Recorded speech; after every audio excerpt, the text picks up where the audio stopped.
Hey, everybody. Welcome back to the official Big Bang Theory podcast. I am your host, Jessica Radloff, and we have been so excited about this guest since we started the podcast. I feel like I'm going to go all Jason Kelce on this guy right now because his accolades and his credits deserve their moment in the sun.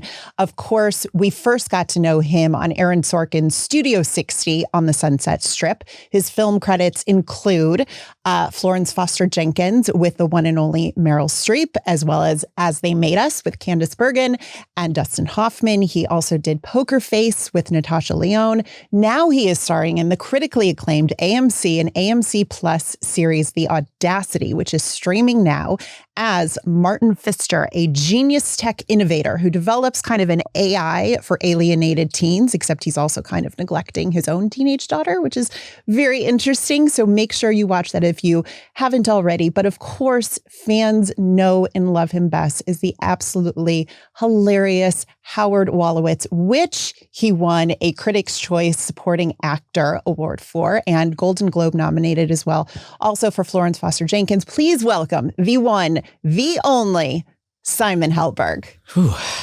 You made me nervous to be in a room with myself. Well, you deserve it. That sounds like a lot of accolades. I don't know who Jason Kelce is. Is he Travis Kelce? So that's Travis Kelce's brother. They have a podcast, and Travis and Jason, Jason gets really excited when he introduces a guest, and I can't, there's only one Jason Kelce, so I can't. Luckily, I got stuck on Jason Kelce, but I heard a lot of praise, and it made me feel nervous. I'm so sorry. So okay, I know Jason. Would it help to have walk-up music next time?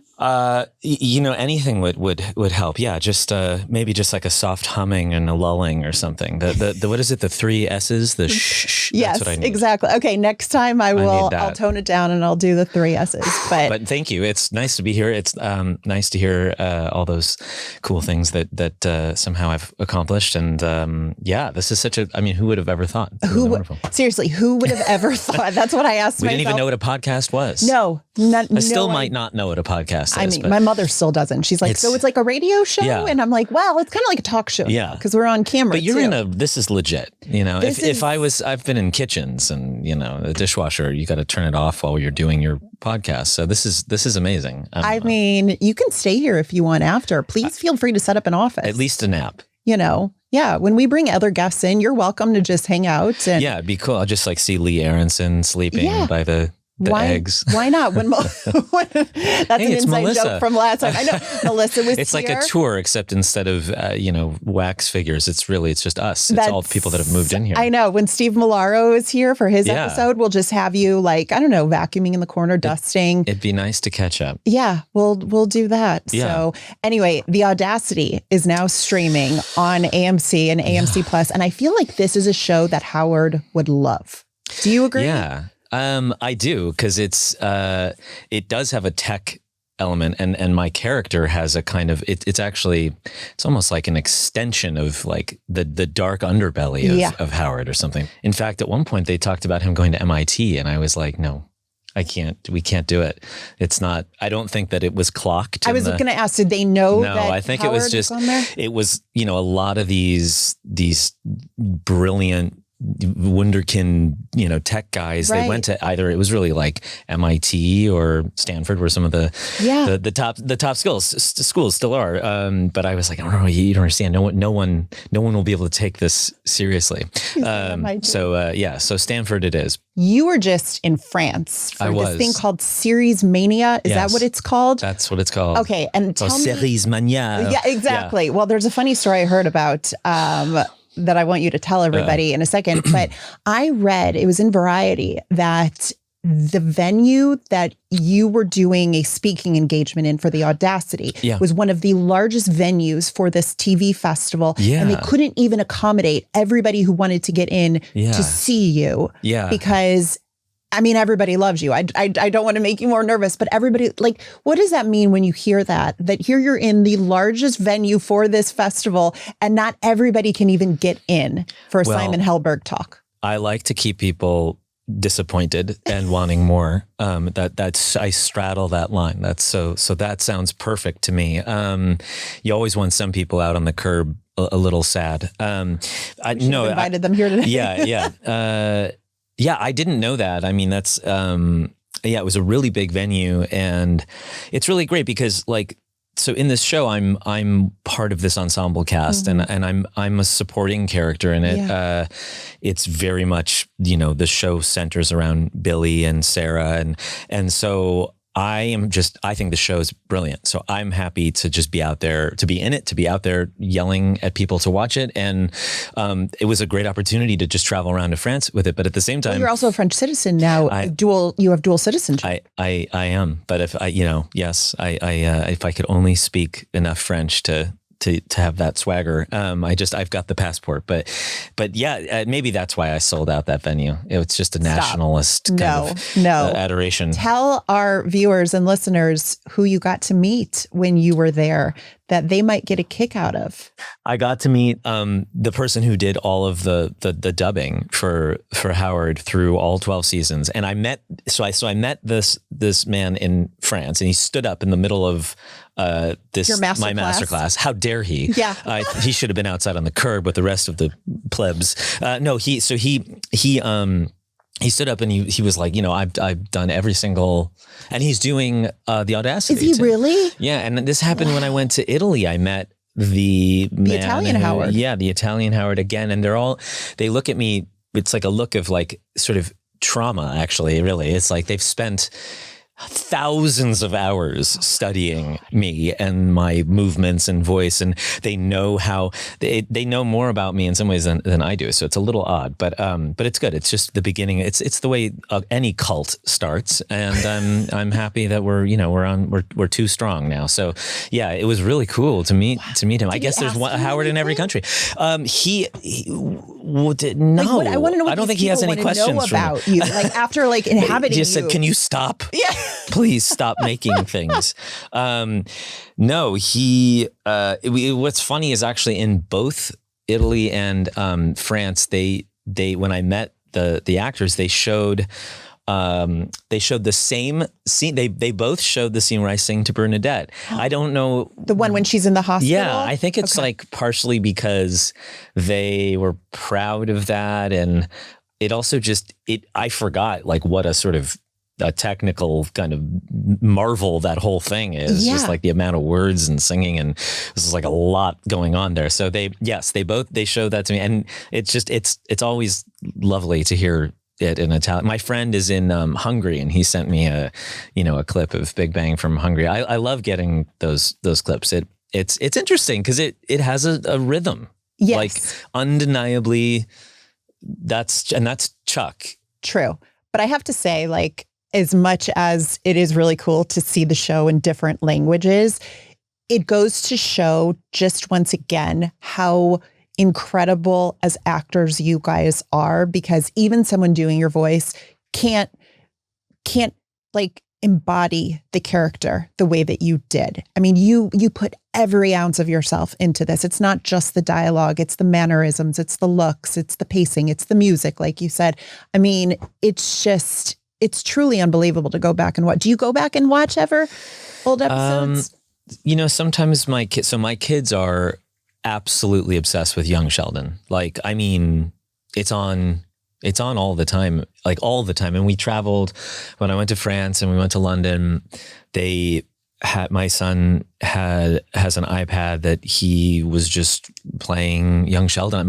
Both my daughter and my son were watching, like in bed, and they just, everywhere we went, every country we go, it's like this comfort. So they've seen those like, I don't know, 5-10 times, like all of them.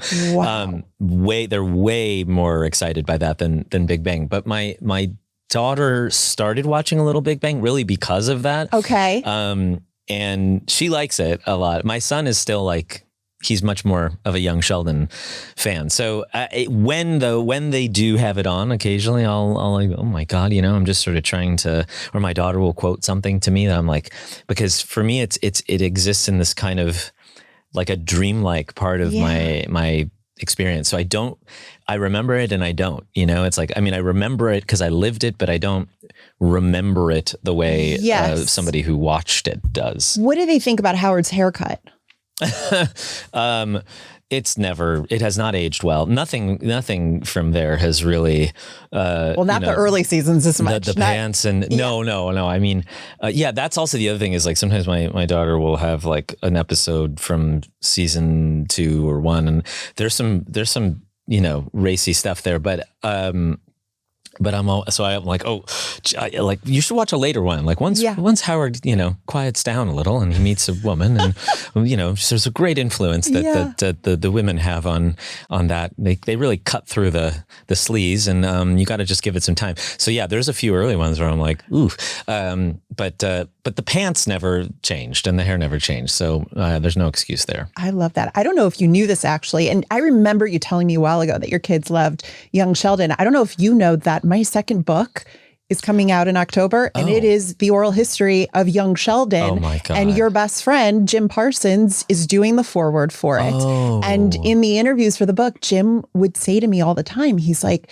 kids do not know me now as Sheldon from Big Bang. They know me as the narrator from Young Sheldon. Yeah. He's like, so it's amazing to me to watch this generation that have no idea who I am. And then they hear of this other origin show and they're like, what is this? It's pretty amazing. Yeah. It really is actually. Like I never would have expected that it would go the other way where it actually is a kind of a segue, I made out of order, but the inception of these characters, but it's also so much more. Young Sheldon is so tender and great. And Jim is, the whole thing, I find it really. And you were on it.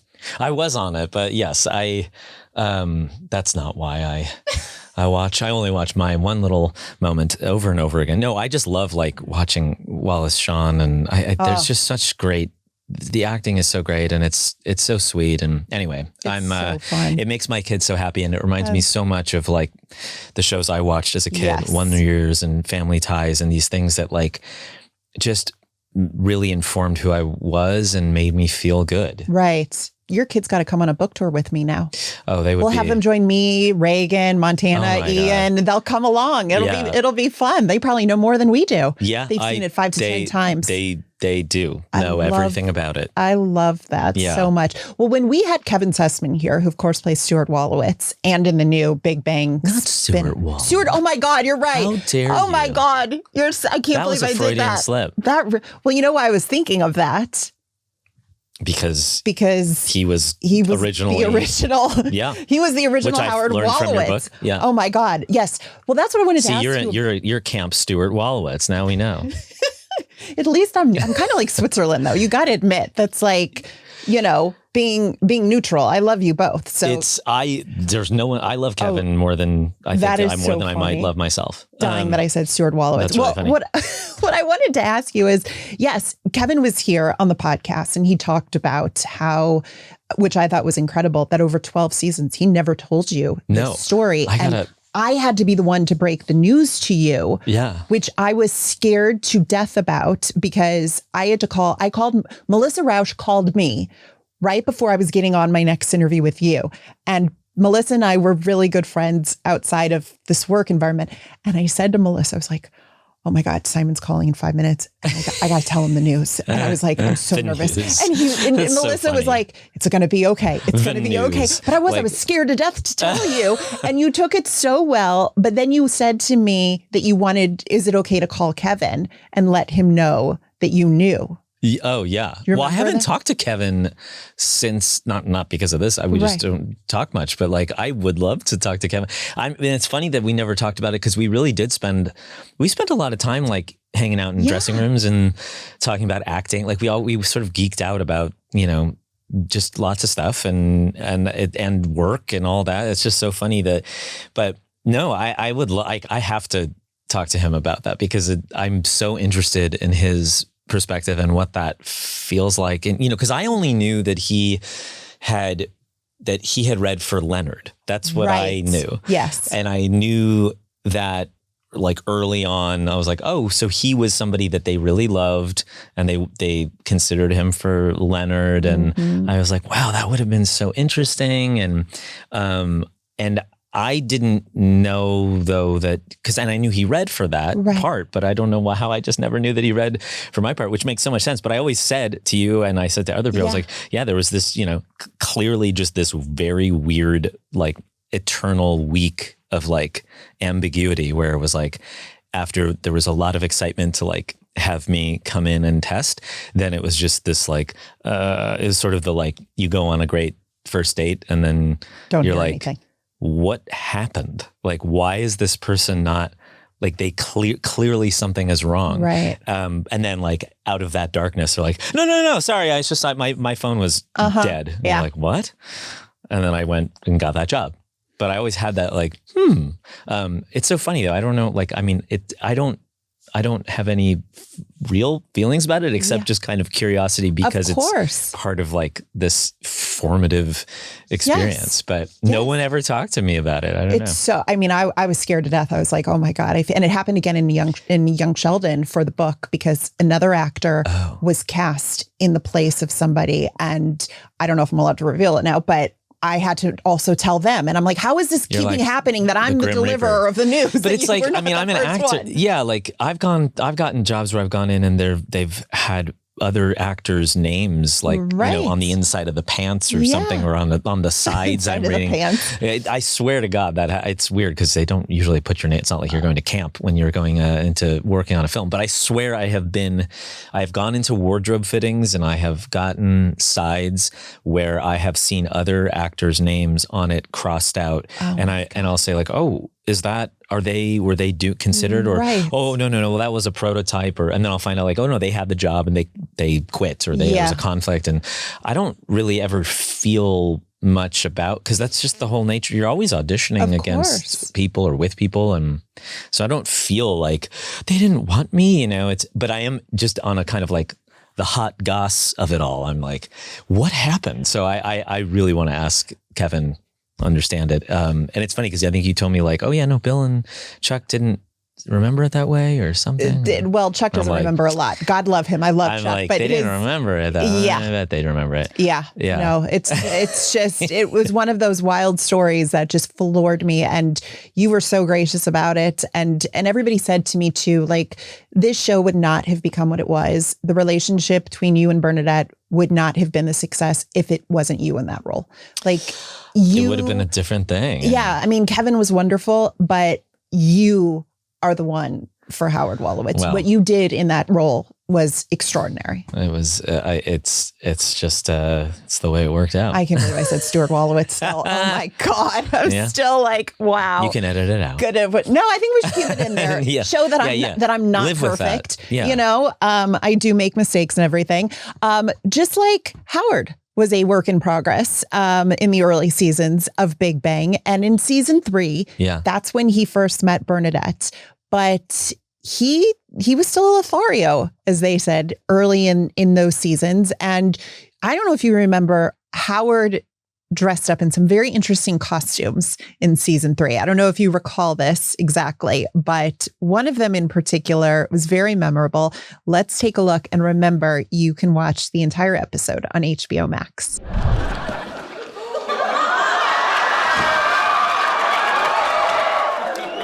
What's going on, Day Dwellers? Oh man, did the KISS Army repeal Don't Ask, Don't Tell? No. Raj and I are going to a goth club in Hollywood to hang with the night people. Anybody want to come along? Oh, wow, you're actually going out like that? No, I'm going out like this. Howard, what did you do? They're called tattoo sleeves, look. Yeah, I bought them online. Raj got a set too. Fantastic, right? Put them on, have hot sex with some freaky girl with her business peers, take them off, and I can still be buried in a Jewish cemetery. I feel like you had to love that. After being in Howard's look for 2 seasons at this point, you must have loved to be in that costume. Well, you'd think. No. No. It was... It's so funny. Sometimes I can see when Jim has this look of like he's got like a laugh that's brewing. It's just funny. It's so sweet. I can tell there that he was like, He just had a little trying bit to keep it together. That look. Just because I think also probably, had he ever seen? I'm trying to, like when we would do that kind of stuff, it was sort of like the first time we didn't rehearse like that. Right. So it's just to be in that absurd. whole getup. And then there was a blooper too of you in that outfit. You couldn't get the coat off right away. Oh, that sounds Do you remember that? No. No. Okay. I really don't. It was very funny. It's on YouTube. Oh my God. I'll have to check it out. There was, I mean, I really loved the early episodes, like there's a cartoonishness to it in a really fun way. Like it's almost like every week Howard was trying something else, trying on a different, look, a different character. It's like, I always thought like, oh, he's got a briefcase of passports and, different colognes and different mustaches or something like that. He can just on the fly get out there and, peacock in a different country. Yes. I love that peacock in a different country. And so it's like broad, and I don't know. It's fun though. I there's something about that I find endearing, and but I, of course, I'm partial to as it goes on, as it gets deeper, like it. As he evolves. Yeah. Yeah, it's well, nice. It's funny you mentioned the mustache, because in the first episode of season 3, when you guys all come back from the Arctic, you have all this facial hair because you guys haven't shaved. That's the one with the, but where then we go Howard, to Texas or what? Where we go to Texas? You go to Texas, good memory. Yeah. And you are dressed basically as Woody from Toy Story. Yep. With a cowboy hat on. I remember that with Lori and Lori Metcalf was in that Another episode. great blooper, which I don't know if that's on YouTube. But tell us what happened. The scene where we come into Lori's house, she opens the door and we walk in, and as we're standing there, this Sam Cooke song is just blasts out of nowhere. Then we're like looking at her and she's looking at us, and it is like deafening, and we don't know what's going on. And then it just stops and we're like, what? And it was the person who was, they're in the warm up part of the audience. Yeah. There was a DJ, and he, I think, just like, I don't know what happened. He fell on the Sam Cooke section, and it was so insane. And I think that is, I think we laughed. That might be like the hardest I remember laughing at, because it was just sort of like, also like Lori's face. Yes. I don't know if that may not exist. Oh, I gotta look for this now. I don't know if I've ever seen it. I don't think I've seen it. And it might be, maybe it's this, the rights to Sam, maybe Sam Cooke's. Right. That's why we don't get to see it. Or like his family's like, we're not releasing that. That's blasphemy. But anyway. So that I remember about that episode with the mustache and dressed like Woody from Toy Story, and with the cowboy hat again. So it's all like so broad, but but kind of earned. And then like, oh, totally. It's just the way that the whole show progresses. It's like, it all feels right. Yes. There's a great clip too that I was watching in season 3 when you guys, it's the Lord of the Rings ring. And the Elf doll. Yes. We start to see Howard's evolution a little bit, getting to know why he is the way that he is. That's one that my daughter was watching recently, and I watched, and I was like, it's, I remember that one too. I remember some of the earlier ones in some way more, I think, because I was still so like nervous, and we were all, it was just we just drilled it all so much more too. Yeah. And it was, I don't know. But I remember that one. I had an elf. I told my daughter, I was like, I slept with the elf on the little hair, and you could sort of, and so I really did have a connection to that old sucker from Melmac. From Melmac, I know. So a couple episodes later in 305, we meet the amazing Melissa Rauch as Bernadette. What do you remember about that first meeting with her? I remember like being immediately charmed by her, and also just thinking she was adorable and hilarious and smaller than me, which I was like, oh, you might actually make me look normal sized. No, I was like, oh, we just physically, like, it was a nice, but it's true, because she is so tiny. She's tiny. Yeah. But also just, really, I just remember her being hilarious and being like, because I could, Howard's whole, it was also a moment of like, are we going to sort of jump off the course of Howard being this like relentless, maybe inappropriate ladies man, putting it sort of mildly. And which I was kind of a fan of, because they had set up, he dates this or whatever. He ends up with this person, that person, this person, and he's always trying to land some new girl. And it was like, I thought, oh, this could actually again, bring some humanity. And it just, but not thinking down the line, just thinking, is this date is there supposed to be chemistry here? And it just felt very natural. It just felt great. I loved working with her, and I don't even remember if her voice wasn't quite as high in the first one. It was a little bit lower, and then it got higher as we went along and stuff. I do that to women. Yeah. But I remember also it just being funny that I remember that being part of the character that she had a crucifix on, and she's Jewish in real life. I grew up Jewish. We were it was just a funny thing that she was playing. Yes. This would have been perfect for Mrs. Wolowitz, but I know. They decided on purpose to have her be this religious figure who wore a cross and everything, because they were like, this is going to be so much funnier to have Mrs. Wolowitz have to deal with the fact that Howard brings home a shiksa goddess, as he calls her in another episode. Yes. So yes, it was a great, the whole storyline and her father, and the way that they wrote Howard being, too aggressive and sort of constantly fumbling. And it was just, it was a treat. Yeah. And she also schooled Howard in a way that we hadn't seen from another female. Not that we really saw a lot of females that Howard brought along, but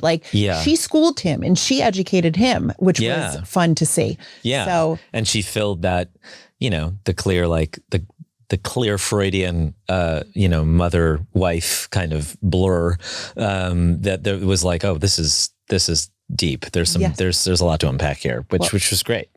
Bernadette had quite the effect on Wolowitz very early on. In fact, it was only a few episodes in where he proposes to her at the Cheesecake Factory. So let's take a look at that clip, and remember, you can watch it all on HBO Max. Hello, Howard. Wait, Bernadette, I need to talk to you.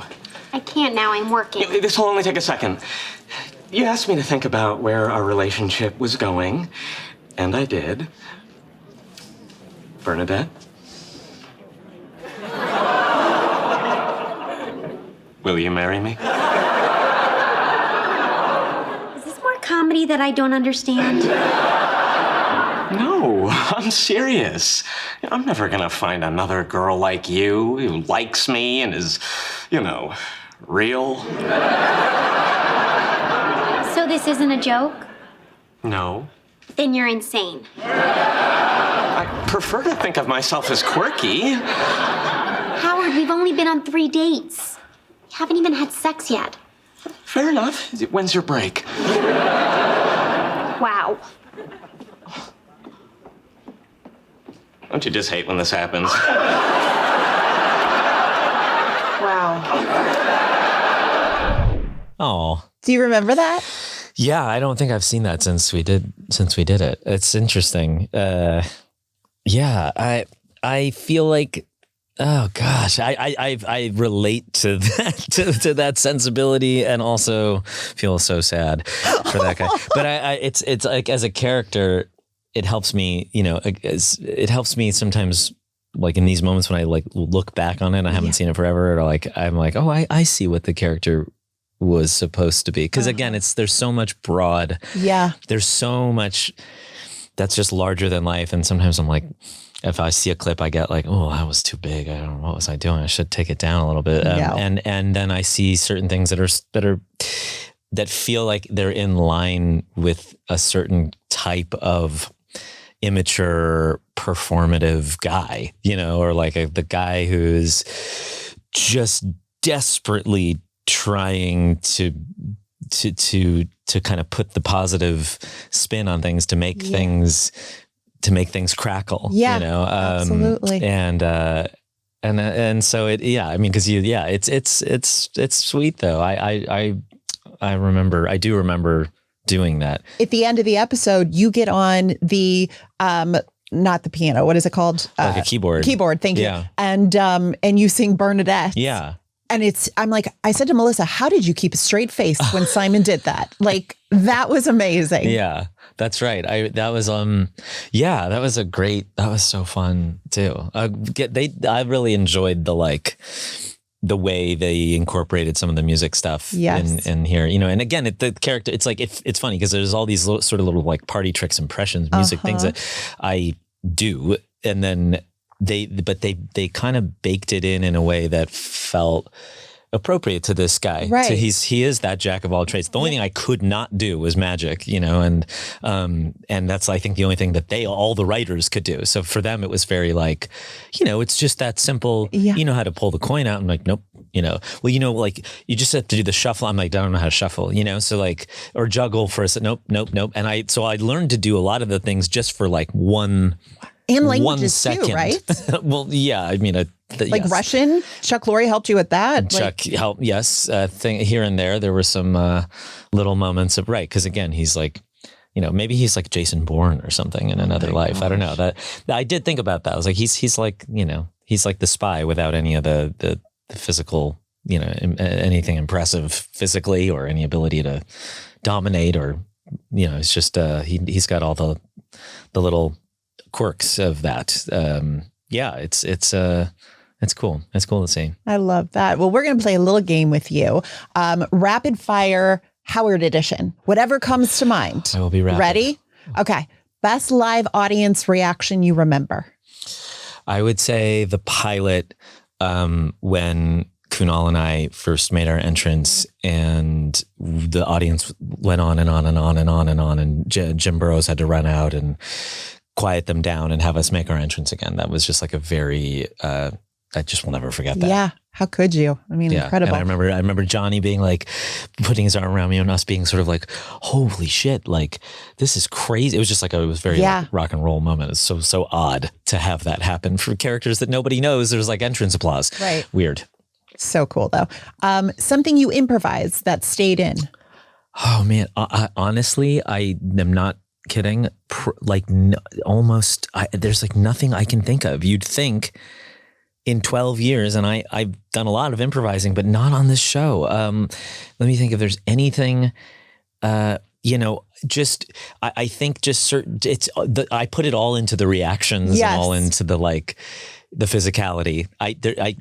Dialogue wise, honestly, nothing. I was going to say, it's something that everybody would always tell me is that when you guys were first recording the intro with the theme song, when you're all sitting around eating Chinese food, you would crack jokes that were very inappropriate and make everybody crack up and laugh in order to get that genuine, natural reaction. I think in the openings, the sort of when we're laughing or like, there's some couple of different clips there where we're sitting around because we shot it a couple times, but like where we're laughing or I'm looking down, that stuff is real. Is doing it? Yeah, but in the show, I really can't think of, again, they incorporated stuff like impressions and things that I had which we're going to get to done, but yes. Okay.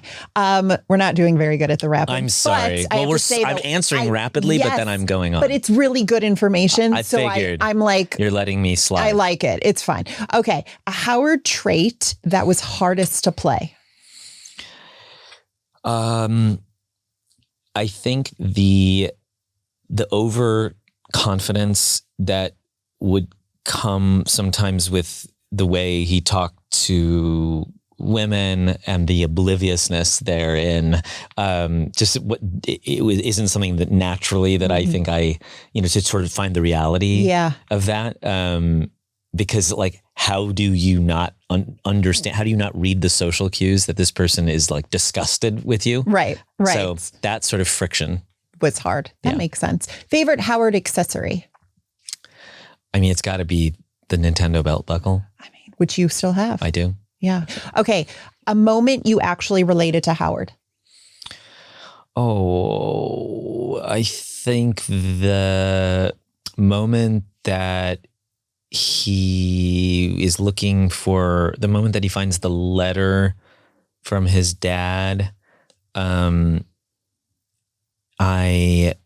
not that I related to that exact relationship, but I think that was like just the first moment that I got to really see the humanity of him and understand why he, again, like we were saying before, like puts on this sort of performative front, what he's kind of hiding.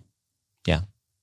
Oh, I was just thinking in my head, it's such a good episode. And Steve Milaro told me what letter he thought was the real one, but he didn't want to put it in the book because he wanted to keep that for himself. Yeah. And it's like, I was like, oh, like, Steve, come on. Everybody wants to know what was in the letter. That was a great episode. And he's like, yeah, but I can't reveal it and stuff. And it was just like, it was just so good. That was a great episode. It was. I think it was season 5 or 6. I don't know. We'll have to bring you in. Anthony Rich directed. That was his first episode. So good. That was a good one. Well, we'll have to bring you back for that one because that's another podcast episode. Yeah. So good to talk about.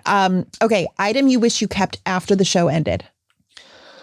I'm good. I got that belt buckle, and then they gave us like a little the little sign for the that was on the apartment door of the guys. Yes, the number. That's true. I can't remember what it is. You probably remember what it is. 4B and 4A. Where is it? Yeah, 4B. But Howard didn't live. I didn't live there, but I like that. It does feel very iconic. So yeah, no, I feel content. Yeah. Okay. Last question here. What is something you wish you could go back and experience again while filming the show? Oh, that like gives me a chill.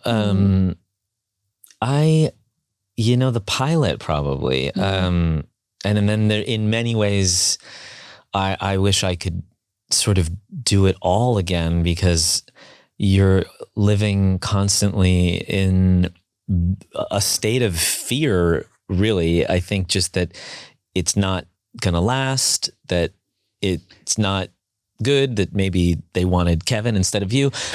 No, I mean, but all of these things, honestly, like feeling kind of impostery in some way, and just also an inability to take it in, which is also, I think, part of the recipe for success. Because like, I don't think you want to see everything from a macro point, but there's a little, and I did appreciate it as I was doing it. But I think just, I would just like, that night, that pilot, like, what were we doing before we went out and said, I'm sure we got introduced before we did it. Yeah. And you were running up and down the stairs and screaming. Probably. Yeah. Yeah. But the first curtain call, that was just a special night. We were all kind of like, whoa, and then Jim went back to New York and Johnny went back to New York, and we were all just like, I hope to see you again. Yeah. And you got married? I had just been married. Yeah. My wife and I went to the smokehouse that night and we're like, I wish other people could have joined us, but everybody had to leave. And I feel like I'll see them again, though. I feel like this pilot felt different to me. And my wife was like, it did. I think this is going to get picked up. And we're like, okay. Yeah. Yeah. So that was, that was before I got married, actually. That's right. I was, what I was thinking, you got married in June of 2007. Yeah. Don't ask. That's weird. July. July. Sorry. But yes. Sorry. Yeah, you should be. Stuart Wolowitz. Yeah. No, but that was, So then I went and got married, and the show got picked up, and then I came back from my honeymoon to start doing press, which is just totally different time of life. Yeah. I have to say before we end this episode, talking to you for the book, you opened up in such great detail and generosity about the anxiety that you felt throughout the years. And I remember I was feeling so much anxiety writing this book because I felt such pressure from the fans who didn't even know that I was writing a book at the time, but also Chuck and Steve, because they gave me the keys to this kingdom to say, you go write a book. And I felt the weight of the world on me to do right by all of you. And I remember the anxiety I felt, and you sharing your stories with me. Someone that I looked up to is, you are a genius. You know what you're doing in every episode. You're killing it. But then you said, like, I was scared out of my mind for a lot of it. And it helped me feel like, okay, this is a normal feeling to have. Just try to accept it and then take that and use that energy as you keep going forward in it and see if you can enjoy it at the same time, which I did, but I took a lot away from you as I was going through it because I was scared out of my mind. Like, I hope this is what they want, but I don't know. And, you know, as we see, like, what you gave us a gift that will last forever with this show. Well, thank you. That's so nice. I really appreciate that. Oh, well, you deserve it all. All right. We're going to see you back here in season 4. Okay. Can't wait. Same here. Well, everybody, thank you so much for joining us for another episode of the official Big Bang Theory podcast. Don't forget, you can go back and rewatch all of our podcasts so far on HBO Max or listen wherever you get your podcasts. And you can watch Simon in all of his hilarity as Howard Wolowitz with every episode of The Big Bang Theory streaming now on HBO Max. Thanks so much, and we will see you next time.